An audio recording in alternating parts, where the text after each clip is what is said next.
Hi, everyone. My name is Hannah Benedict. And I am Jessie Segander, and this week we are talking about holiday traditions. Uh, because if you missed it earlier this week, we posted a holiday bucket list of family activities and different things that you could do as a family. Just because we recognize that this time of year can get just really busy and crazy. And so, how do we intentionally connect as a family? So, we thought we might share some of the things that we do with our families just to be intentional this year and connect. So, Jessie, do you have any what are some of your favorites that Well, my favorite is getting a Christmas tree. That's like top of the list for me. We are lucky enough to live close to lots of Christmas tree farms. So we actually went out this last weekend and got our Christmas tree and cut it down and brought it home and decorated it. And in our family, every year every time we go someplace new, we get an ornament. And so when we unwrap all of our ornaments, it's the history of our family Mm. all the way back to like my husband and I when we first got married. And so I love it. And the kids get so excited. And even though they're older, like our favorite game at the end is we play I Spy on the tree. And so one person has to find an ornament and the rest have 20 questions to figure out the ornament that they saw. That's a great idea. I have actually never heard that, and I think I might steal that. That is so fun. It is something my brother and I did when we were really little. Like we played the same game and he plays with his family. We just made it up one day. And my kids are older and they love it. Like we spent Yeah, an hour playing the game. it is such a great idea. That's so So fun.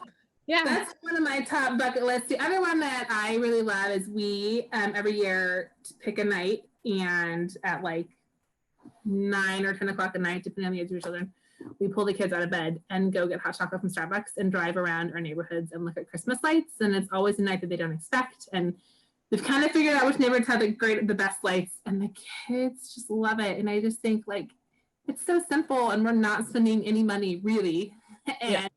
and it's a tradition they look forward to every year.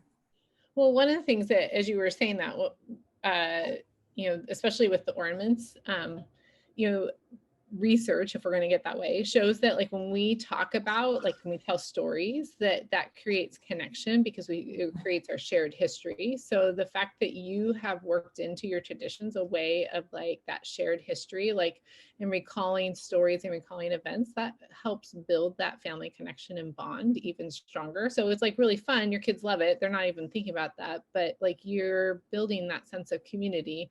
Same thing with when we have those things that we do over and over, it like, oh, we always do this and it's so much fun. And It was funny this year. One of my kids said, "Mom, what happens when we don't live here anymore?" And I said, "Well, then you take your ornaments with you, and you get to take all those memories with you, and yeah, to keep our memories in our tree, and it'll be great." yeah.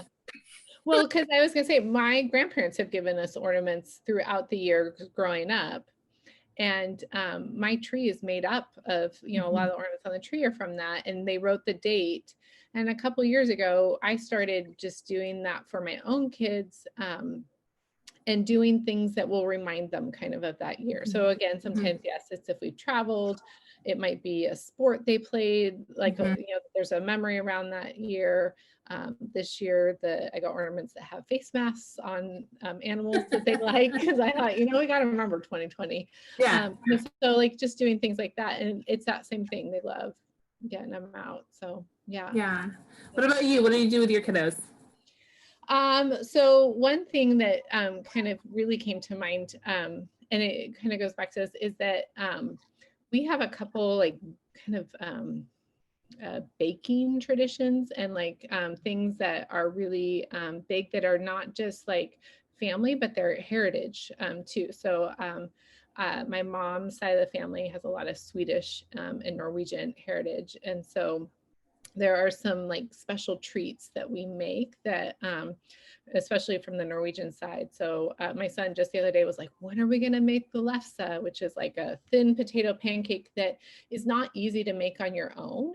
It takes at least 2 to 3 people to make, because you have to have rollers and cooking and all of that. And so we have one night where the whole family gets together and we all, bake together. And it's the only time of year we have it. So like we, associate that time of year with flavors of that.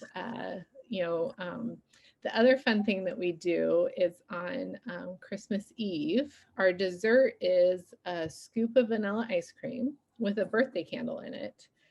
And you light the candle at the same time. And the goal is to eat your dessert, so your ice cream, while your candle's burning, and to keep it going the longest. I love that. How fun. So it's fun. We turn out all the lights, so we eat by the candlelight. And there is the rules that you're not supposed to like blow, but there's always like, heavy talking going on and things like that. And then there's usually like Christmas cookies out, and there's all sorts of people try different, strategies to try and win. So it's fun. We always look forward to it every year, and talk about it. Who won last year? And again, shared just that. I think that's the really fun thing about this time of year. I agree. I think I read a book a while ago, but talked about experiencing the season through your senses. Mm-hmm. Share so much of the things we would normally do, like going to the Nutcracker or going to, a big light show, we can't do. But my kiddos associate Christmas with a lot of the taste of Christmas and the smell of Christmas and the feel of Christmas, of getting those like soft snuggling blankets out and new. And I thought, I'm like, I think for a moment I thought, wow, it's gonna look so different, but there are so many things that look the same. And they're not big things. They're just everyday things that we can do in our family. It's just even the coziness of a house with the Christmas lights. And yes, by, after Christmas, I'm like, oh my gosh, it just clutter feels like, extra. But in this moment, it feels almost cocooning, like just this like sweetness of, pulling things out and the memories that are associated with it. So yeah. Absolutely.